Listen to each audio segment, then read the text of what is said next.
Hello, you wonderful people, and welcome to another episode of Crime Centric. This being a show, it's about crime dramas that I watch. For today's episode, I'm going to talk about the season finale of Gangs in London. A great season finale. A lot of really interesting things went down in this episode, so let's break it down. First and foremost, I love the opening. I love the way they structured this episode because you start off being like, wait, what the hell happened? Elliot's acting like he's so completely disorientated, and he's like, I don't know what happened. I'm like, I guess the entire episode he was playing dumb because he doesn't know who he's necessarily dealing with because it's like, no, I'm a cop. I'm undercover. It's like, yeah, we don't care. Because at first it's like, no, talk to my boss. It's like, oh, your boss? Oh, he's not going to tell us anything. See this body back here? Oh, that's your boss. So you're kind of screwed in that department. Because obviously it kept you on your edge of your seat because you never knew exactly how it was all going to play out. Nothing in this episode played out the way I thought it would. Obviously, like, Elliot's boss had called up Vicky. It's like, Anthony, he was a good cop. The fact of the matter is his family, what do we tell them?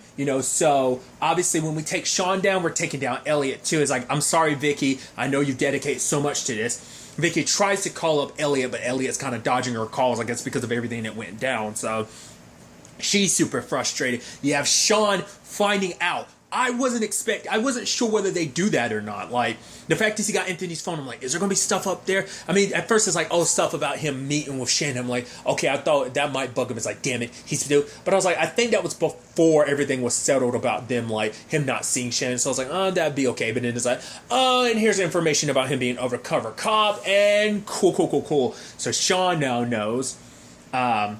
Vicky not being able to get in contact. Let's circle back to that. Let's go ahead and deal with that. The fact of the matter is Vicky rolls up at Shannon's. It's like, okay, so I need you to roll on Sean. I just want Sean. The fact of the matter is you're nothing like your family, I'm sure. It's like, because she brings up like, yeah, what about your husband? He's supposed to be in jail, right? But I don't see any records of him. It's like his mother put out like a missing persons report back in 2016. And it's like, so whatever happened to him? It's like, and in that moment, Shannon figures it out because she's like, the only person I told about my husband being in jail is Elliot. So Elliot worked for you? It's like, yeah, he was a cop. He used to work for blah, so on and so forth. And Shannon's like, let me think about it. The moment she was like, let me think about it, I was like, oh boy. And Vicky's just waiting over. It's like, oh, please don't let this turn out the way it is. I was like, but then we see her packing. I'm like, maybe it's not going to be what I thought. I was like, is she just going to sneak out the back? I was like, I don't know.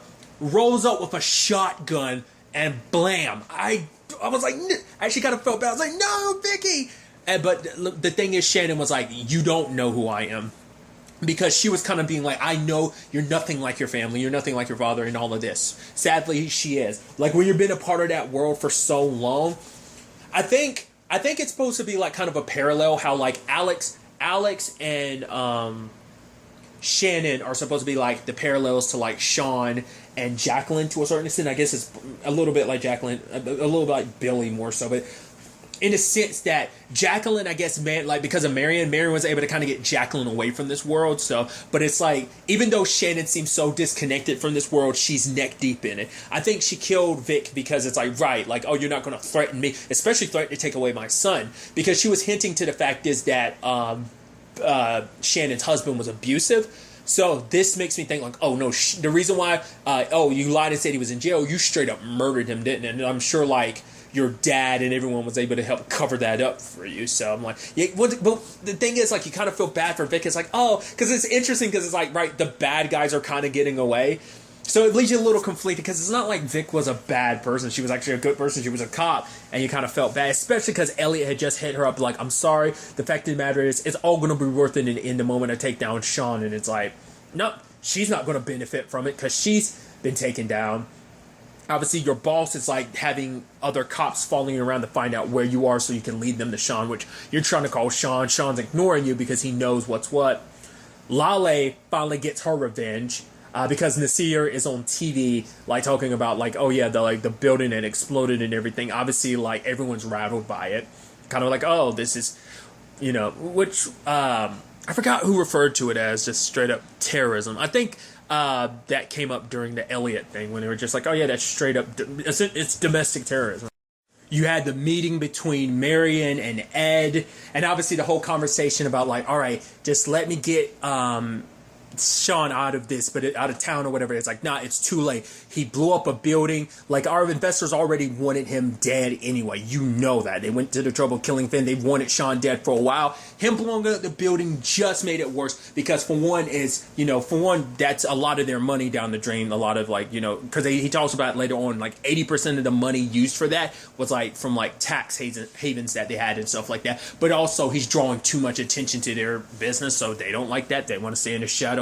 Him doing this, not a good look. So it's like, at the very least, because for Marion, it's like, how do we even get here? It's like, oh, Finn screwed us over. But for Marion, it's like, and you chose him. But God, in his own way, Ed has always tried to upkeep everything. But for him, it's like, I have no choice in this matter now, because if I don't do this, it's Alex's life. And, it's like, I will pick Alex's life over Sean's any day. He's like, at the very least, you get to keep Billy and Jacqueline out of this. And then Marion kind of looks at him, because it's like, well, now you're threatening my other children in this as well. And it's like, so you're making me choose, give up Sean or threaten to lose all my children.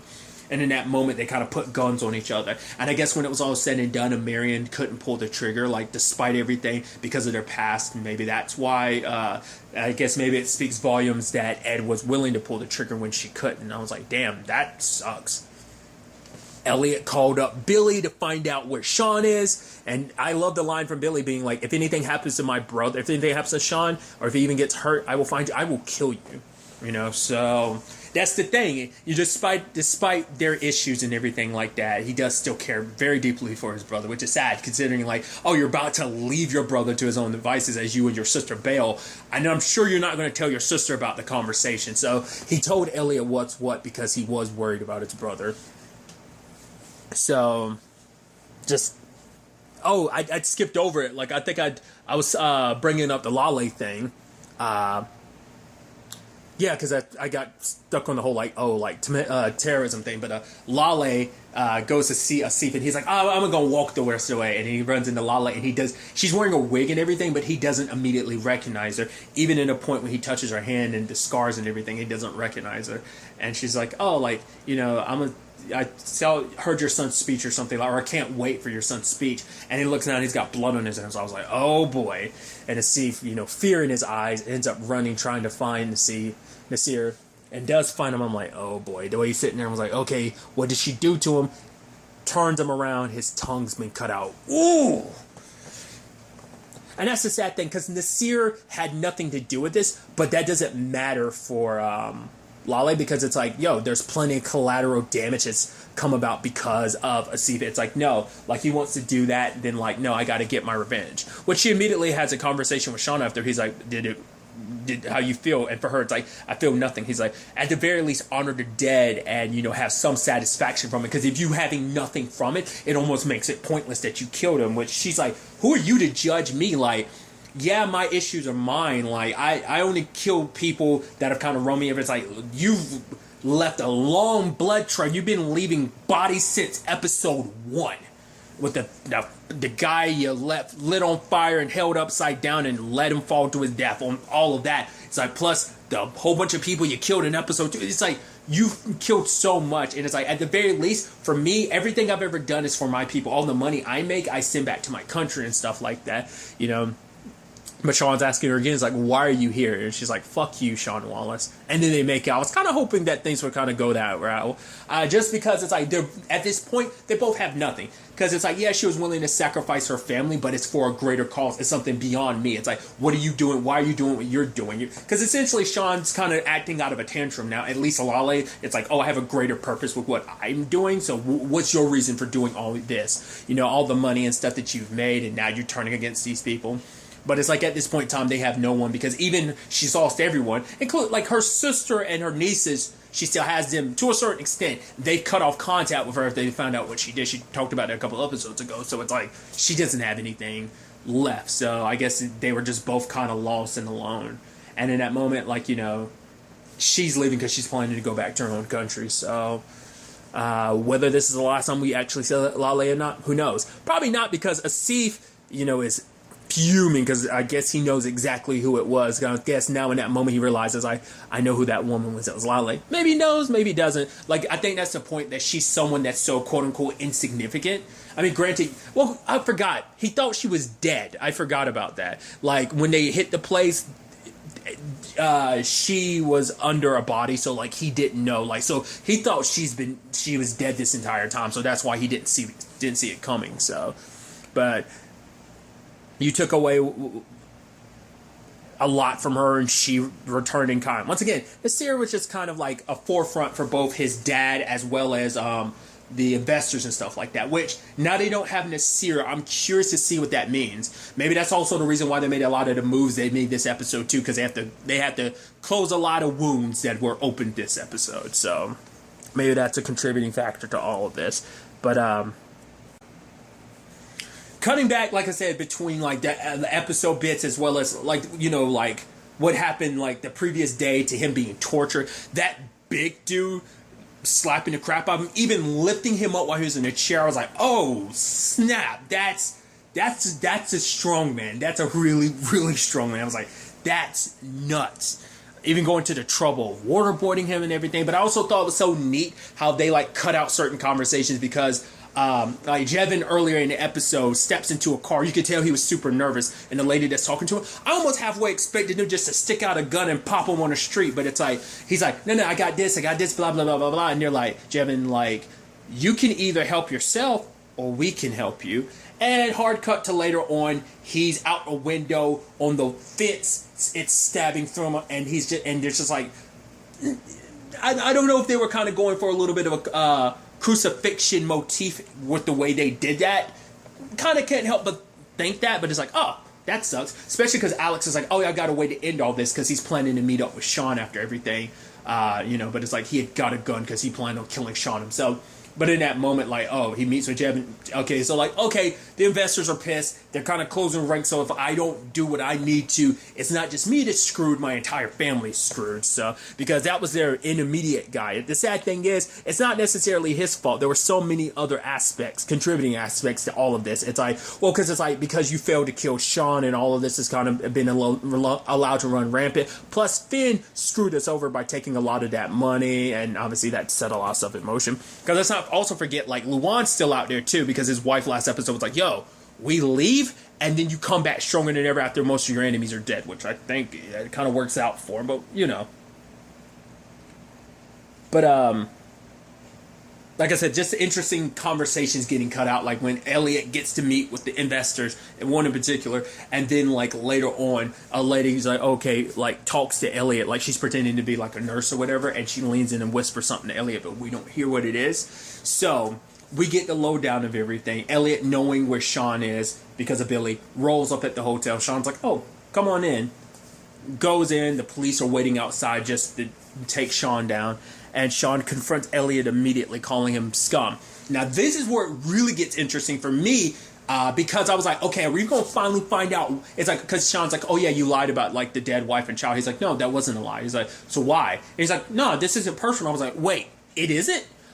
This entire time I've been under the assumption that this was a super personal thing, that you were coming after them, like coming after Sean and the Wallace family in particular because of this. It's like, no, for him, I guess we still never found out how his wife and child died. It probably was like an accident or something. The fact is they're not going through the trouble of mentioning it, because I thought the reason why he did this is because like a criminal or something, in particular someone working with the Wallaces, was responsible. Turns out that's not the case. For him, it's like, no, like, I've watched people like you get away with doing stuff like this for too long. You've had this special treatment. You got like the law, you're above the law, which he's like, to an extent, you kind of have been, but that's what this is all about. Like, this is his holy mission of taking down bad guys.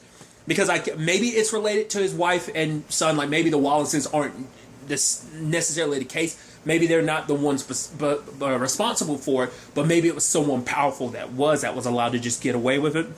But maybe it also just stems from his dad having to answer to powerful people and, you know, throwing matches. And it's like, you know, a pawn can never be a king, but a pawn can be free. And obviously that conversation comes back when he's like calling his dad to be like, I love you, Dad. And you were wrong. A pawn can be a king, you know. And it's like, oh, go ahead and take that trip. Don't worry. I won't be far behind you. It's like I'm supposed to take a fall in the third, but he's like, I'm gonna see this through all the way, kind of like I'm gonna give it my all, and I'm not gonna throw the match. So, kind of saying goodbye to his dad just in case this doesn't play out the way he wants to, or maybe it's because it does ultimately play out the way he wants to, or at least it needs to. That maybe we'll get to it soon enough. But just to know that like. It's nothing personal. The reason why he wants to take down Sean is just like, I'm just a regular cop, but like even Sean's like, you have to specifically ask to go undercover. Like you have to like get permission to do that. Like it's something you kind of have to like you have to like not qualify for, but what's the word you have to actually like ask to be put undercover. Like you have to like go out of your way to get the job. But then Sean comes back in and he's like, actually, I want your help. I was like, oh, is this kind of what I want? Because I was wondering eventually will the lines start to blur so much that Elliot ends up sticking with Sean. I was kind of hoping that'd be the case, especially because Sean's like, okay, help me take down these people. It's like, these are the true evil people. And he's like, really, you want me to help you take down the people you work for? It's like, yeah, all these buildings they built, there are tons and tons of bodies underneath them. And like, here's everything we know about them, like where the bodies are buried and everything. So we can take them down together because these are the truly corrupt people. From Sean is like, this is my mission. This is kind of my holy mission. Then Alex shows up, and because even you had Elliot be like, "What about Alex?" And he's like, Sean's like, Alex has already chosen his side. But the moment Alex rolls up, for him it's like all the money we could have made, we could have kind of done whatever. But for Sean, it's just kind of like when my dad looked at you. He saw more of his son in you than he did in me, hence why everything is the way it is. But, Sean's trying to say that they don't have to be their dads. Even saying, like, telling Alex, it's like, you're not the evil man that your dad is. Like, he's a gravedigger with all the bodies he's kind of put in the ground and stuff like that. But for Alex, it's like, I kind of have no choice because it isn't just about him anymore. It is about his family, too, so...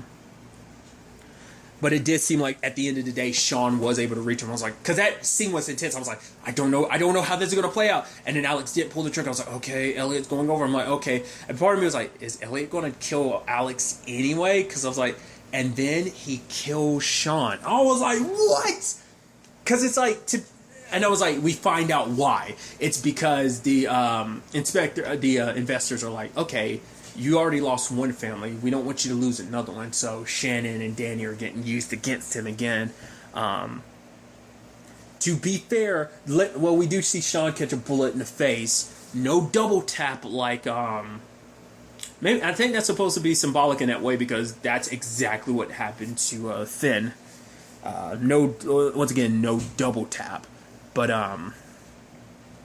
that's what made me kind of almost think for a second Sean's not dead, because eventually someone comes back and goes, oh, Sean Wallace is dead. But I'm like, I mean, maybe he is dead, but I'm like, I know one man from Fear the Walking Dead, one Daniel survived a bullet wound to the face, but I mean, to be fair, like, he immediately he had someone kind of help treat that immediately, but I don't know. It looks like Sean's dead, but that could easily be like now we're faking that he's just pretending to be dead. But once again, Elliot didn't do a double tap, but that might have been enough. There was a lot of blood coming out, and even Alex being like, what the hell, and Elliot getting him out of there. Police bust in after they heard the gunshot.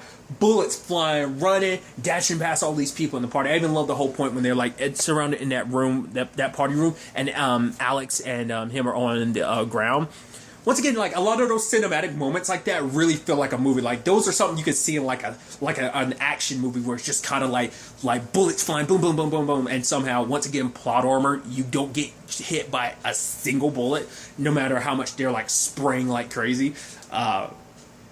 And it turns out Elliot's boss got killed by Alex, who was shooting through the door. So I was like, poor bastard.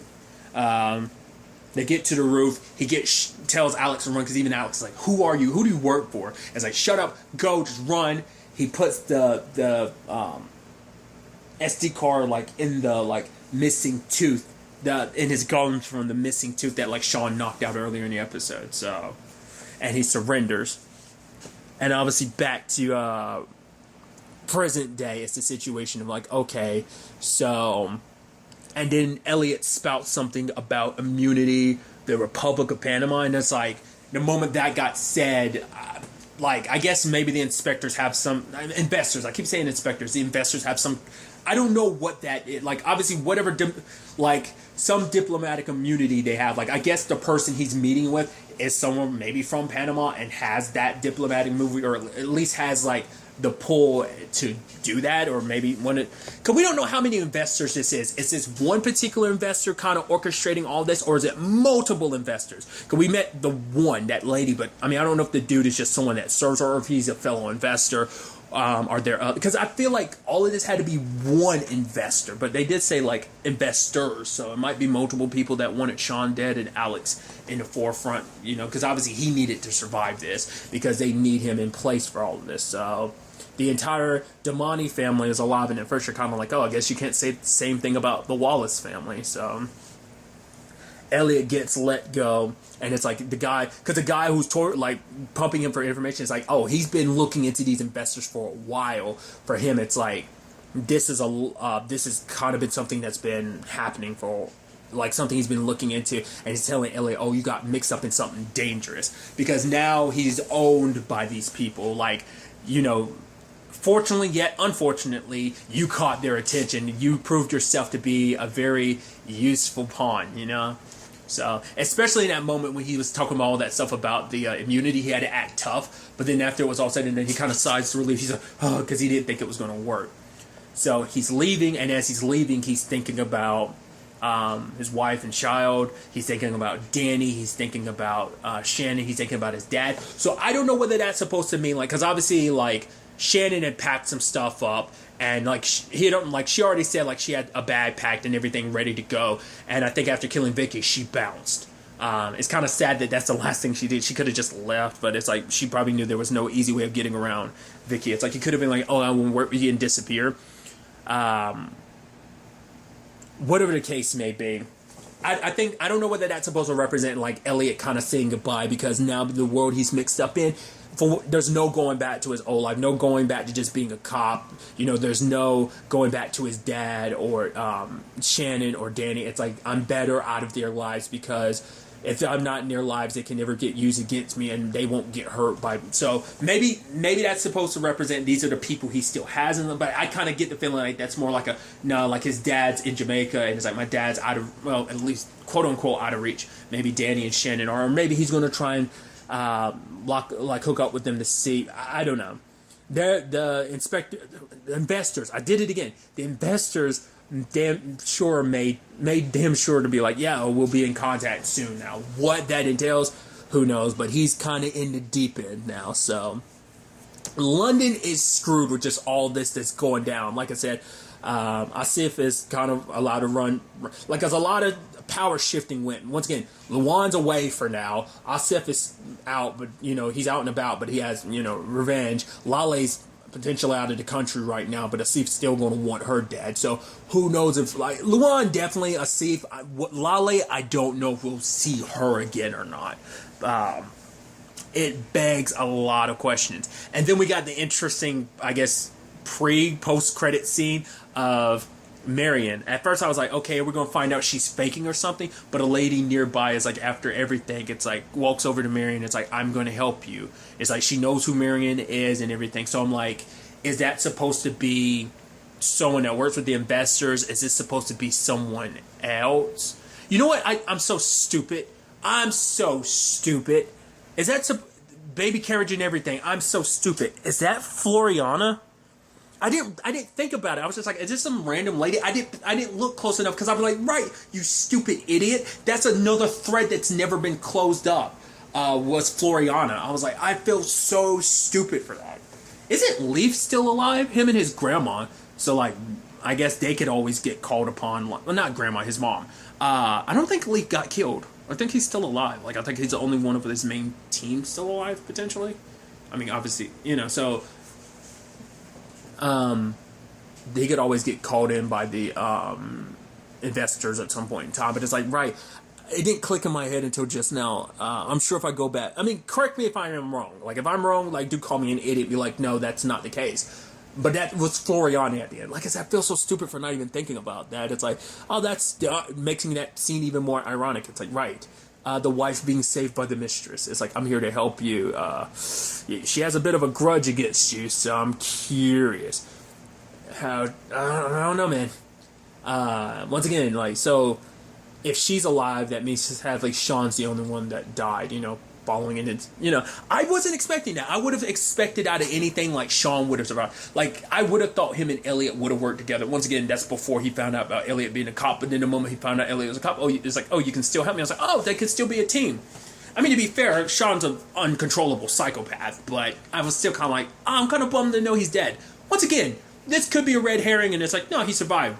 Once again, unlike his dad, he didn't get double tapped. So, but the fact is, the cops are like, oh, he's dead. We also didn't look at who else was in all those other body bags. I'm assuming Sean was in one of them. I don't know.